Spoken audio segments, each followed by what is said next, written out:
this is an ambush show where we blindside the guys from GoodBed.com because we heard a rumor and you better believe we confronted them about it. Heck yeah, we did. First, let's talk about Nationwide. Nationwide, Quinn, digital marketing experts. And this is an important point because if you go out and you try to get your business online and have that digital visibility, a lot of times you're hiring people that don't know your category. So that's the thing, right? So if you go out and you want to bring new skills to your business, especially in the digital space, everyone's doing business online. A lot of people aren't going out to shop. The cool thing about Nationwide is you can go out and you can find a guy to do a website or help you with an email campaign or social media investments and being able to track all that. Or and you don't know, like a lot of guys pretend that they're better than they are and they try to sell you stuff you don't need. The cool thing about Nationwide, if you're a member, their interest is to make sure that you are taken care of well. So they are looking after you the whole time. They're super smart. Their team is incredible. And the product they put out and the solutions they offer are top notch. So you got to check that out. It's a great value add for any Nationwide member. You look at some of their sites, talk to their people. They'll show you the way. They know what they're doing. Hey, Quinn, whenever it's important, how do I get a hold of you? I text you because I know that you're going to read that text. And every once in a while, I get a message that says I'm driving. I'm really proud of you for that, by the way. Thank you. Thank you. But if it's important, you text your friends, you text your family. Messages that are sent by text get through, and Podium knows that. And that's why they created the ultimate messaging platform. And texting has really kind of risen to the top as this super important method of communication for salespeople. And if your salespeople are texting with their customers, it's like they're talking to a friend. And so you got to check out podium.com/dose. And the other relieving thing about it is all of your messaging from all of these different platforms, Facebook, from email, from text, all in one stream, all in one easy to manage dashboard. Still get 10% off, by the way, podium.com/dose. The Dose Marco Show with Mark Kinsley and Mark Quinn, where mattress and furniture leaders gather to grow, get the inside scoop, tell stories, and take tequila shots. Uno, dos, tequila! Welcome aboard.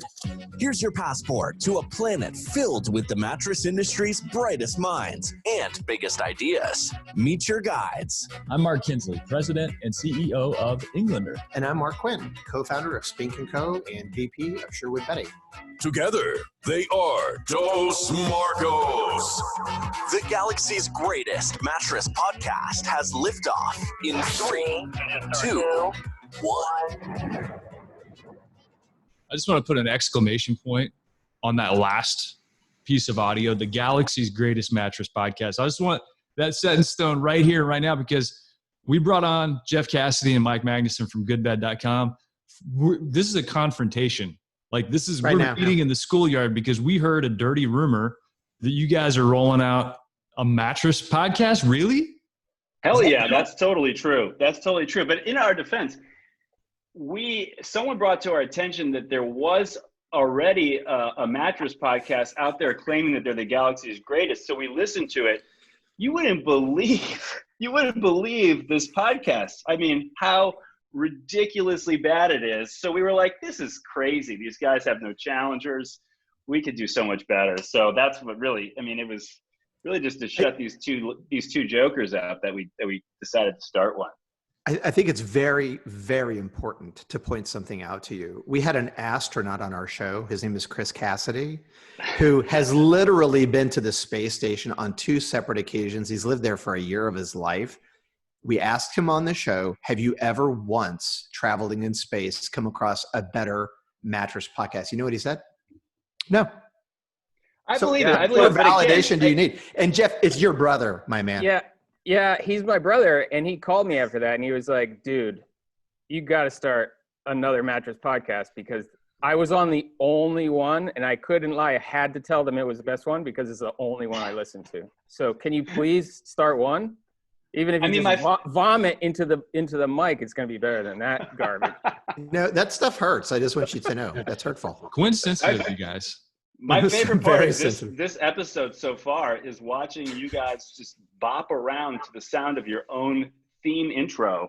It's like watching two guys like smelling their own farts, just like woo, drinking it in, like loving it. I mean, oh gosh, this is what qualifies as entertainment in this industry so far.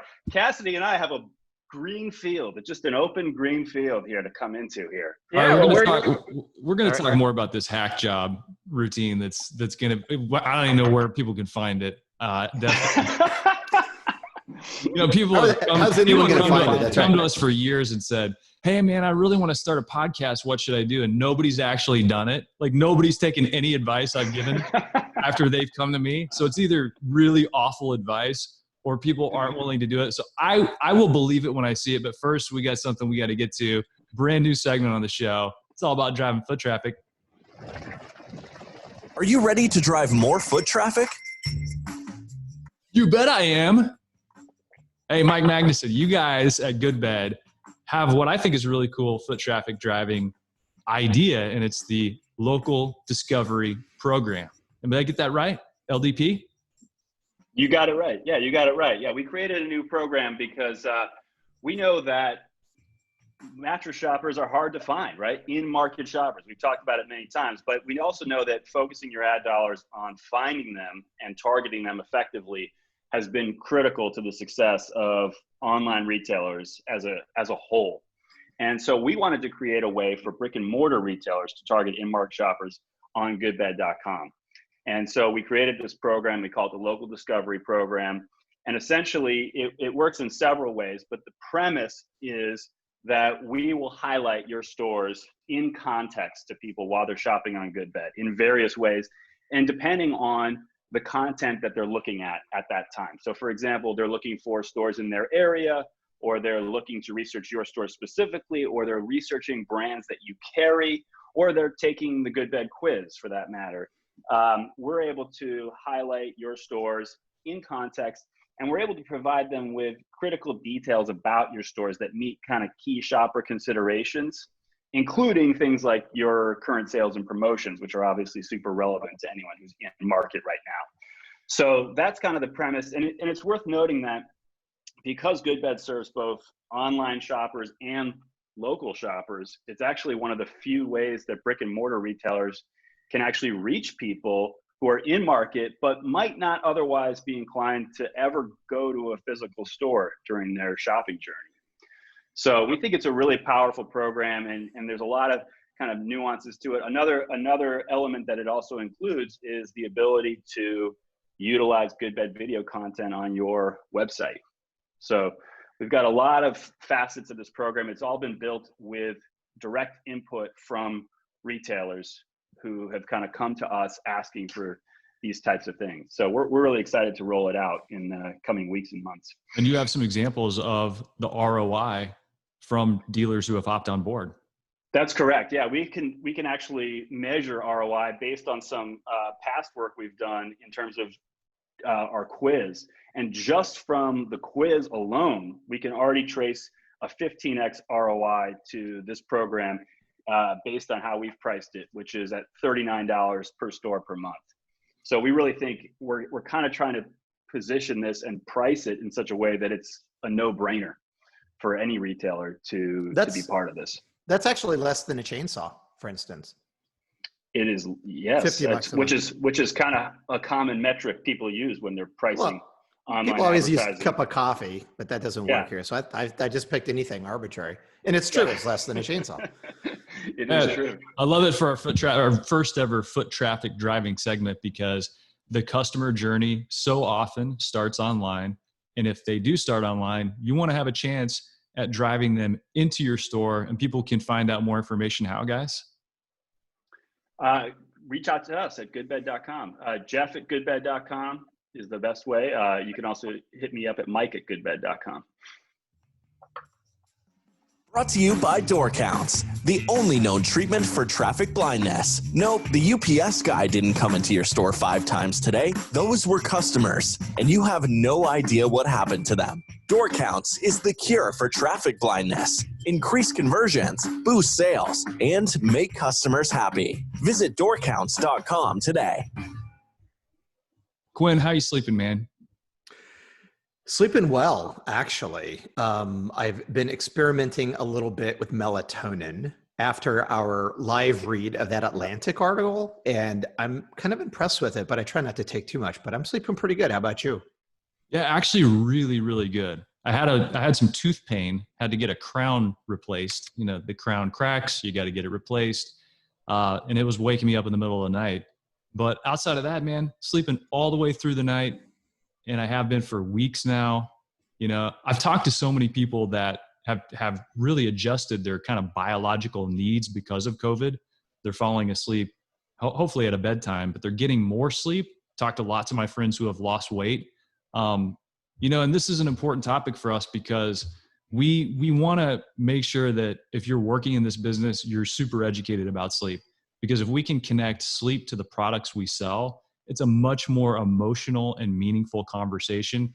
And I love how Matt Mann puts it. He says, you get once a decade. It's a once a decade chance when somebody comes in to buy a mattress, you can send them away with a whole host of ideas and knowledge they can apply to get better sleep and really improve their lives.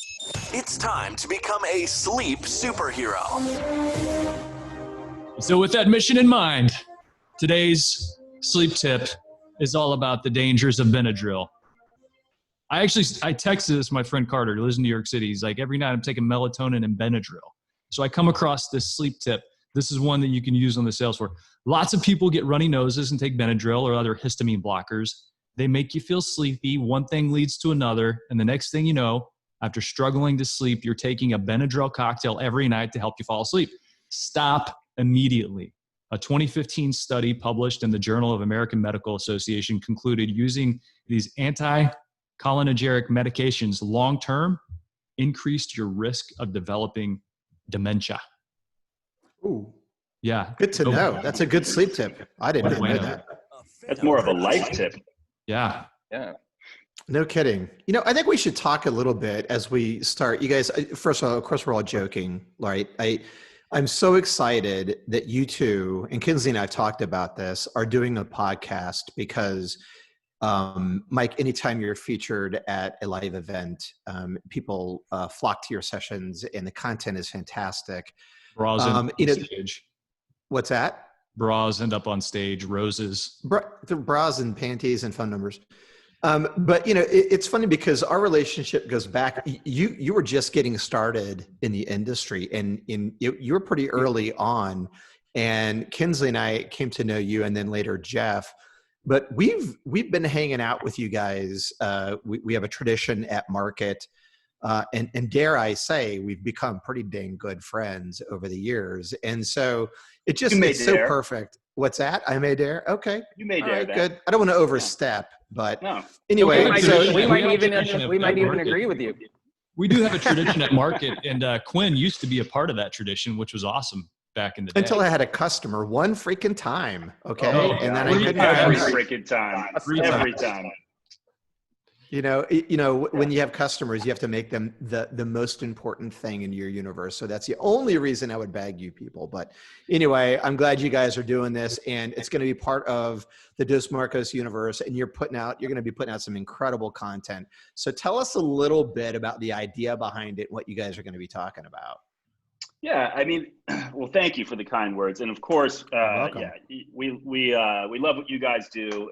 It's been a great service to the industry, being completely genuine. And so we thought that maybe there's an opportunity that we could bring something new and different to the space. We do in general. I think we sit at a very unique vantage point in the industry in that we interface directly with a wide array of consumers, as we talked about, both people shopping online as well as people shopping in local stores. So we really cover kind of the full spectrum of consumers in that respect. We interface with, again, a wider range of retailers, again, the online retailers as well as brick and mortar retailers, and same thing with manufacturers. We really interface with all of them. So we sit kind of at the crosshairs of really the three key constituencies of this industry, and that gives us a very unique vantage point on what's happening and what people, particularly what's happening. It kind of starts with the consumer journey and how that's changing. And we get a lot of data, both kind of very quantifiable data as well as more kind of qualified data, empirical data that we just sort of collect through conversations that we're interacting with our customers. And then we're able to sort of consolidate that. And that's been kind of a key feature of a lot of the talks I've given that you referenced is like sharing that information about the consumer journey. But there's just so much more information we have about that than we're really able to share at these kind of once a year type of events. So I thought, there's an opportunity here, and this allows us also to go in greater depth when we talk about these things. We're not just going to skip across the top of the data. We can actually dive deep and talk about what we think are some of the things that retailers and manufacturers should be doing with these insights. How do we interpret this? What would we be doing if we were in their shoes? And we're just going to tell you what we think, and be just honest with you. And this is what we think you should be doing, and not pull any punches. And I think this is a good forum for that. We're gonna really share these insights about the consumer journey and then translate them into what we think that the companies can be doing to take advantage of those. Every time I've heard you on stage, Mike, you give great speeches that are full of substance, actionable takeaways, real insights instead of kind of high level pie in the sky stuff. And I've always enjoyed, just as an audience member, hearing what you had to say. And I think you just nailed it. There's always so much more. I have so many more questions. I want more detail around some of these subjects that you present. I want your analysis. So I'm excited to listen to your podcast for some of that. Give us a little bit of flavor, like some of the more specifics about topics that might be meaningful. Yeah. So in season 1, we're going to talk a little bit about how COVID has changed the consumer journey. That's something that we've touched on in some of the past talks I've given, that not everyone's had the ability to attend, but we're also going to go deeper on some of that data and some of the key takeaways from that. We're going to talk about, and Jeff, jump in if you're remembering ones that I'm forgetting, but we're going to talk about this age-old question of, is retail dead? Or is it walking dead kind of thing? And of course the answer, to spoiler alert, is no. But the more nuanced answer, I think, where there is a lot of interesting meat to discuss, is, well, it's not, but that's provided that retail adapts in the following ways to what's changing. And so that's where we really dive deep in that topic.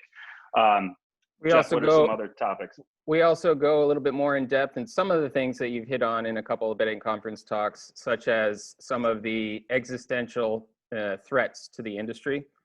So you hit on a bunch of those recently in a talk, and that got a lot of great reaction. So it's going to be good to get into a little bit more detail and cover more stuff that you didn't have time to cover in that conference. And it's also a little fun. I mean, anytime something happens in the industry, Mike and I obviously discuss it. And we thought it would also be fun when something came up to do that kind of live on camera on the fly, so people could just sort of see internally at GoodBed when we're having a conversation about something and forming opinions, which aren't always the same, often the same, Mike and myself, but not always. So we thought it'd be fun to kind of capture that and just do it into the microphone. So that's another fun thing that we're trying out. Yeah, so Jeff, one of those came up already that we've already captured on a podcast magic. So you duked it out, in other words. We did. We duked it out. All right. He is the boss, so he always wins. But Hey, Jeff, you talk to a lot of customers out there, and you're in a direct line of communication with people. What are you hearing right now? Like, what are people sharing with you on the brick and mortar side? What are the concerns? And just give me maybe one of the biggest concerns and maybe one of the biggest opportunities that you see for them. Well, one thing that's great is I think we're hearing a lot more from retailers who have never reached out before. So obviously we can't keep up with everybody proactively ourselves. And it's happened several times recently where retailers who have never really, not only not worked with GoodBed, but hadn't really had much of an online program, have reached out and wanted to engage with GoodBed and wanted to engage with building a profile and getting more out of it. But also that was part of this kind of first step into digital, where it was coming from the leadership of those retailers saying, wow, this is really important. Like, we have always followed a traditional path, and now it's critical that we do more online. So things such as hiring somebody, a digital person, that they never had that position before. And they hire that digital person to say, please help us figure that out. So that kind of digital concern, and how do we tackle this? What are some opportunities for us to be, quote unquote, better at digital, and investing money in doing that. So Jeff, that concern and taking action, that's something that I was pretty fired up. I am pretty fired up about to see happen. I'm excited for you guys to tackle that topic in and of itself, because I think in our industry, there's an extreme disservice from the chorus of people that say you need to get online, because there are mistakes, or maybe there are misinterpretations, would be a better word, of what it means to get online and establish a more robust digital presence. You know, a lot of people think that means I need to be selling my mattresses online direct to consumer.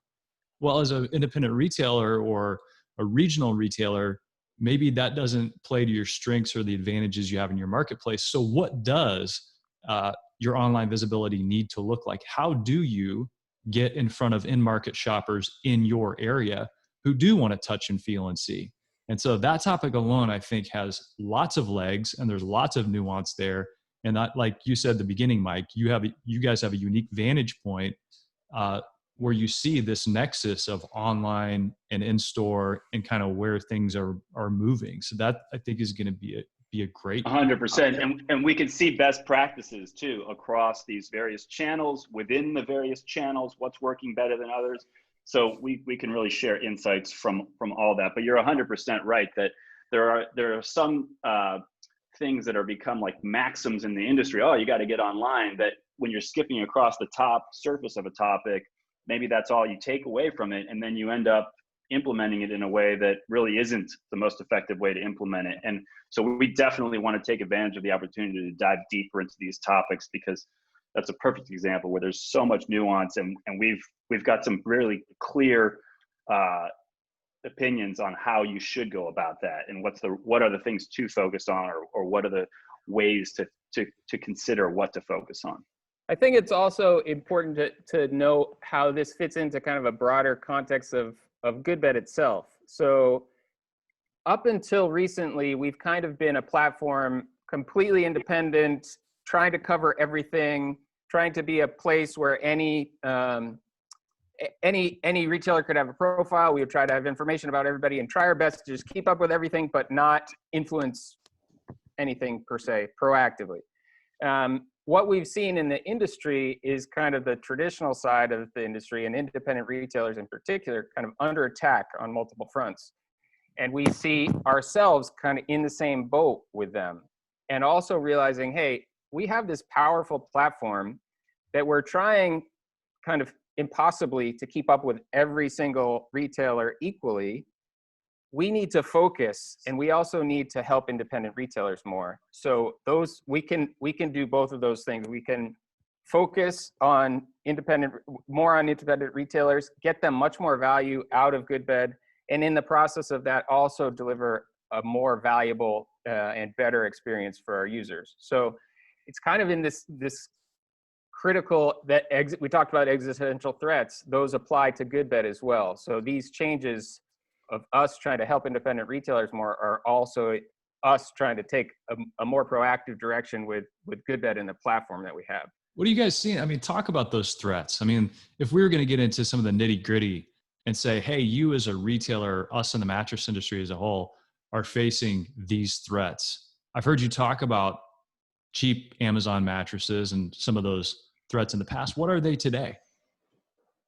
Well, the threats are the same. It's just the question of like how they're evolving and which ones are sort of taking center stage at any given point in time. But yeah, the threats, I'd still say that ultra cheap mattresses are the biggest existential threat to the industry, with Amazon being a separate and distinct threat of its own that sort of follows right behind that, even though they are the biggest purveyor of those ultra cheap mattresses. They're a separate and distinct threat just based on the way their platform is designed. So that is one of the things that we cover in one of the we're going to cover in our first season here is why we think that, what are some of the more specifics behind that. But then one of the threats that we've also talked about is review sites, which are a threat. That's, I think, more what Jeff was touching on, is that in the last year, particularly during COVID, review sites have become a really potent threat to independent retailers, or just brick and mortar mattress retailers in general, because of the fact that more and more of the consumer journey has moved online. And not just the beginning of the journey, like people starting online, but more and more of the entire decision is happening online. I mean, there was a recent study that the Better Sleep Council put out where like a big chunk of people who ended up buying in a physical store actually reported that their entire journey happened online. So one of the key takeaways we had from that was, well, clearly it didn't happen entirely online. If you went into a physical store, then that was part of your journey, and you tested and compared and whatever. That was, in our view, that's a major step in the journey. But in their mind, the entire journey happened online. So that last step was something that they viewed as just kind of a perfunctory last step. And the point being that simply more and more of the decision is happening online. And if you're not found online as a local retailer, then you don't even have a chance at that customer. You don't even have a chance of getting that perfunctory last step, that store visit that ultimately leads to a sale, because you weren't part of their decision journey at all. And so where this third threat of review sites comes in is that their only specialty, their only skill really is gaming Google, tricking Google into appearing like they're a credible, trustworthy resource. That's their only, and tricking consumers too, I guess, is part of their skill set. But they have no real knowledge of mattresses per se. And they actually provide a lot of what we believe to be very misleading information about mattresses. So on that note, Mike, go ahead. I thought you were done. Well, but just to close the thought, they are, by virtue of their skill set in showing up highly in Google, they're preventing local retailers from showing up in Google, and therefore they're preventing them from being found at all and being part of that decision journey. What I don't get about the review sites is, and maybe you can, I don't know if there's a quick answer to it, but I just don't understand how, like early on in internet marketing, like there were some very strict rules, even as influencers started getting in the game. If you're going to make a post on a product and it's a sponsored post, you have to be very clear, right? So internet law, essentially, in terms of how you handle that.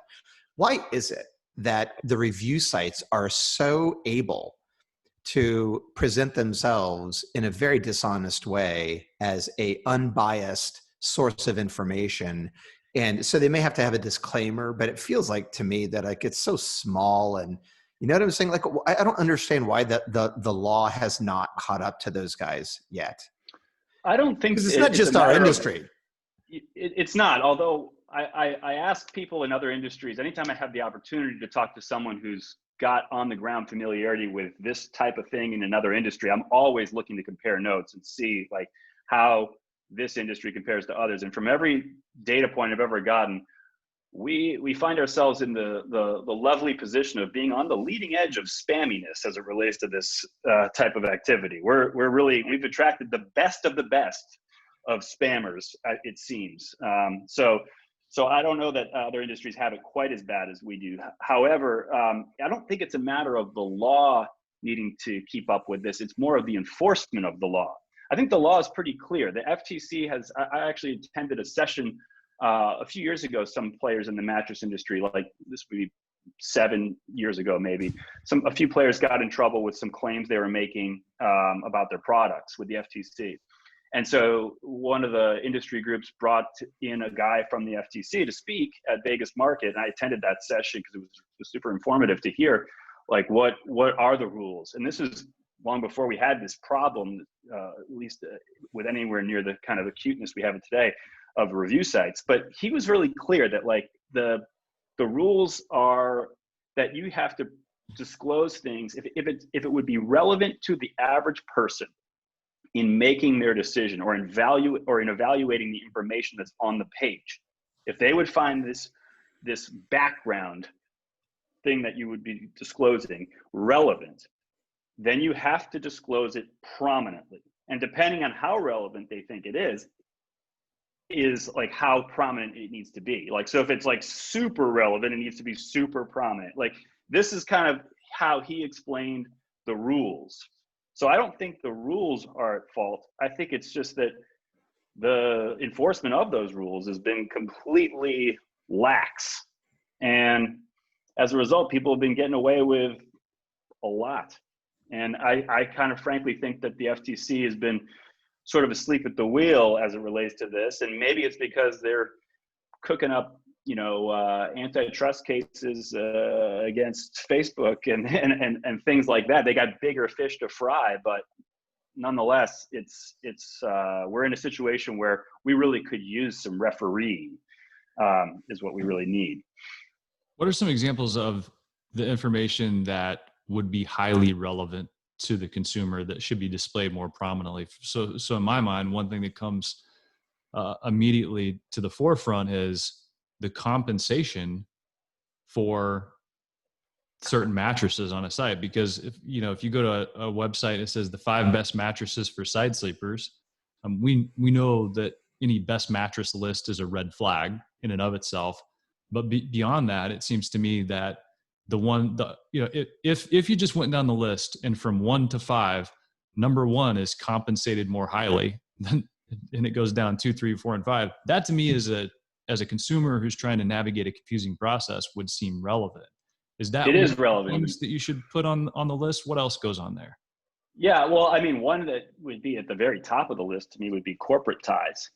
I mean, for example, if you're a review site and you're, the owner of your company is also invested in a mattress brand, that's something that would be really relevant to me as a consumer. Like, you're going to say that you're going to tell me that the best mattresses and you've got corporate ties to some or one or more of these brands. Well, that certainly seems like something that should be like in big flashing red letters at the top. This is not happening today. That's not happening today. That's not happening today. There was a time where one player had loaned money to another player to acquire a review site. That was disclosed for a period of time, but then as soon as the loan was repaid, the disclosure was removed. Okay, so in my mind, though, that's still relevant, right? That's still extremely relevant. If I'm reading information from a website that had close enough ties to one of the key players in the industry to borrow what it turned out to be millions of dollars in order to acquire another review site, even though I've repaid that loan, those ties still seem really relevant to me as a consumer. Like, I'd want to know that. That's a very close, cozy relationship. So these are things that I think should have been disclosed far more prominently than they were, and for far longer. There's lots of examples of these, and so that I would put probably at the very top of the list. And so there are a number of examples. So Jeff, question for you, buddy. With the retailers, it seems to me like if I owned a store and the review sites were doing damage and acting in bad faith, really, online, how many of the retailers understand, like, is it a lot? Is it a little? Like, really understand the damage that those guys do? And then how many of those retailers have any or make any effort to educate consumers in their market to beware of those guys in the shopping phase, to just as an education piece for the consumer as they're shopping and in the discovery phase of the purchase? To the first part, I would say the good thing is more retailers are becoming aware. I would say for me, the first time I started hearing about it was after Mike gave his talk, where he talked about the review sites. But so some people are starting to become more aware of it, but I'd say it's more the exception rather than the rule right now. But they are, they are starting to become more aware. What I think of one level beyond not being found because of those review sites is, all right, if somebody finds you, now you have to make sure that what you're offering online is convincing to them and helpful to them. So for example, there's other brands, online brands are excellent at reviews. So the consumer is seeing thousands of excellent reviews for an online brand. When they're going to shop with a local retailer, they're seeing reviews of the retailer and they're seeing reviews of whatever product is sold through that retailer. In both of those cases, those quantity and quality of those reviews is very bad compared to the online brands. So even if they're being found, what they're presenting is an image that doesn't really reflect the quality of what they offer to the consumer. So that's a huge area where we can also help, but that's something that people aren't not yet doing enough on. So that's store reviews and product reviews for traditional brands. And that's something that we'll also get into more on the podcast. It's something that we are excited to help people with.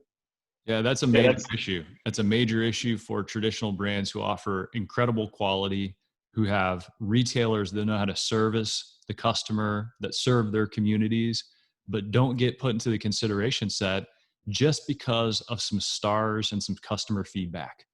But that's the world in which we live. And hey, I can't think of two better guys to tackle those topics and much more on the new podcast. And say, here's the deal. You subscribe to our podcast and we'll tell you when Mike and Jeff and the gang from GoodBed is going to go live with their new podcast. And I mean, are we announcing the name of that yet? Or is that a secret still? You want to say it, Magnuson? Is there a big reveal? The new podcast is called Mike It Up. Mike It Up. Mike It Up. I love it. I love it. And you know, based on what we've gone through today, my listenership is still a maybe. Like, you guys haven't fully convinced me yet. Well, here's my question. How much of your show will be committed to talking about how great this show is? I'm just curious, like 10, 20%? 35%. 35% will be spent trashing this show, and then 5% will be spent talking about how great it is. So, so right. Negative 30% we'll take 5. on how great it is, I guess. Well, stay tuned. Hey, guys, thanks for jumping in with us today. We're excited about your show. Like I said earlier, always have loved your talks, and it always has led to more questions in my mind. And this will be a great deep dive. And you guys are awesome with your service to the mattress industry and beyond. And I genuinely am truly excited for your show. I'm going to be the first listener.